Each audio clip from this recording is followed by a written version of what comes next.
اس لیے ہمارے کتابوں کے اندر لکھا ہے کہ جب انسان بنو گے اللہ تبارک و تعالیٰ برکت کے دروازے کھولے گا. حضرت عمر رضی اللہ تعالیٰ عنہ کے زمانے کے اندر جب فتوحات ہوئی تو حضرت عمر سال میں ایک مرتبہ بیت المال سے تمام لوگوں کو کچھ نہ کچھ دیتے تھے. پھر جب اور فتوحات ہوئی تو ہر 6 مہینے پر دینا شروع کیا. پھر اللہ نے اور برکت دی تو ہر مہینے دینا شروع کیا. پھر اور اللہ نے برکت دی تو روزانہ دیتے تھے بیت المال سے. انسان پر کیا اللہ برکت دے. بلکہ علماء نے کتابوں کے اندر لکھا ہے بنو عباس کی زمانے کے اندر کسی کے ہاتھ میں گیہوں کا دانہ آیا اور اتنا بڑا تھا کھجور کی گٹلی کے برابر تھا.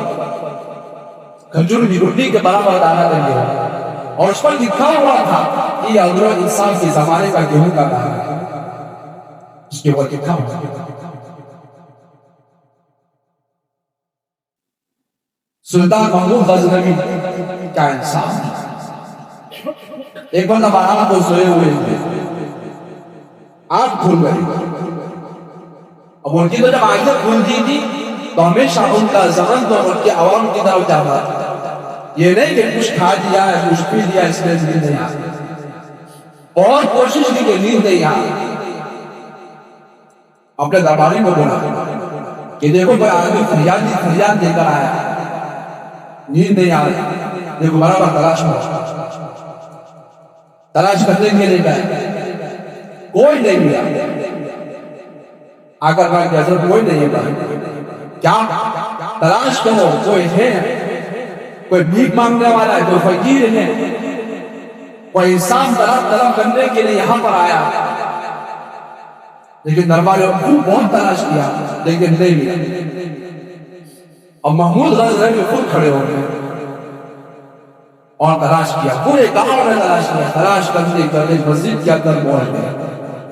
ایک آدمی کو دیکھا جو سجدے کے اندر اللہ کے سامنے آہوزانی کر رہا ہے اور اللہ سے کہہ رہا ہے کہ سلطان کا دروازہ تو بند ہو گیا ہے لیکن سبحان کا دروازہ کھلا ہوا ہے.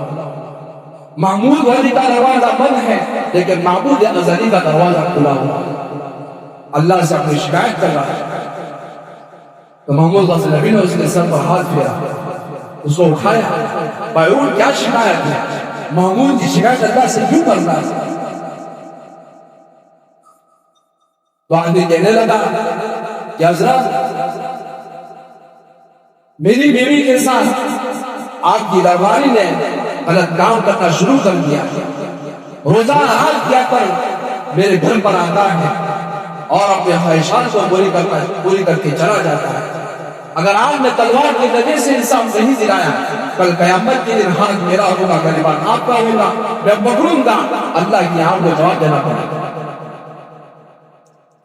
محمود غزنوی کام کرے رونے لگی اور قسم کھا لے کہ جب تک انصاف نہیں دلاؤں گا تب تک نہ کھاؤں گا نہ پیوں گا. اس کو کہا کہ جائیے. پوچھا کیا ابھی ملے گا؟ وہ آدمی کہاں گرے تو رات بہت دیر ہو چکی ہے اور وہ آدمی نے ملے. تو کہا کہ آپ جاؤ, جس وقت تک بھی آئے اسی وقت میرے دربار میں حاضر ہو. اور اپنے درباریوں سے کہا کہ آدمی جب بھی دربار کے اندر آئے اس کو کوئی نہ ہو, اس کو سیدھے میرے پاس آئے اور میں چاہے سویا ہوا ہوں کسی حالت میں ہوں مجھے جگہ. 3 دن کے بعد وہ آدمی پہنچا کہ حضرت وہ آدمی میرے دربار آ گیا, چلیے. سلطان نے اپنے ہاتھ میں تلوار لی, انصاف کے لیے, ظلم کے لیے نہیں, انصاف کے لیے. اور جا کر سب سے پہلے اس کی گردن کو بدن سے الگ کر دیا. رات کا وقت تھا, اندھیرا تھا. اب کہا کہ چراغ جلاؤ. چراغ جلا تو کہا کہ الحمدللہ. پھر مصلی منگایا, مصلی منگوا کر 2 رکعت نماز پڑھی.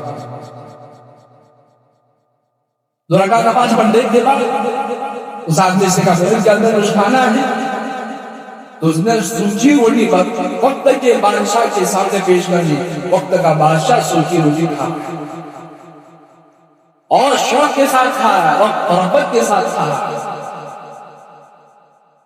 اب محمود غزنوی اس آدمی سے کہہ رہا ہے کہ تجھے دو چیزوں نے حیران کیا ہوں، ایک تو میں نے نماز پڑھی اس لیے تو حیران ہوا ہوں، اور ایک تو میں نے تیرے پاس کھانا مانگا اس کے لیے بھی تو حیران ہوا ہوں۔ کہا کہ جی حضرت۔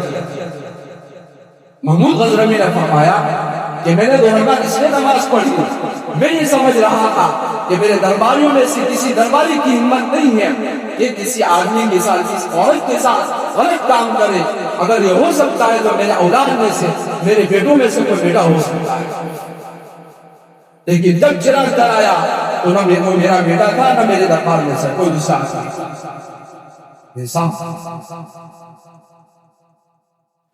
اور کھانا اس لیے میں نے مانگا کہ دین جب سے تو نے شکایت کی ہے تب سے لے کر ابھی تک میرے پیٹ کے اندر کوئی روزی نہیں دی، میں نے قسم کھائی تھی کہ جب تک تجھے انصاف سے ملاؤں گا تب تک کھانا کھانے کا۔ اس سے میرے بھائی دوست بزرگوں، لوگوں کے ساتھ عدل کا معاملہ کرنا اور انصاف کی بہت ساری چیزیں رکھی ہیں۔ اللہ کے ساتھ انصاف کا معاملہ کرنا، اللہ کے رسول کے ساتھ انصاف کا معاملہ کرنا، اور والدین کے ساتھ انصاف کا معاملہ کرنا، میاں بیوی کے ساتھ معاملہ اچھا معاملہ کرنا،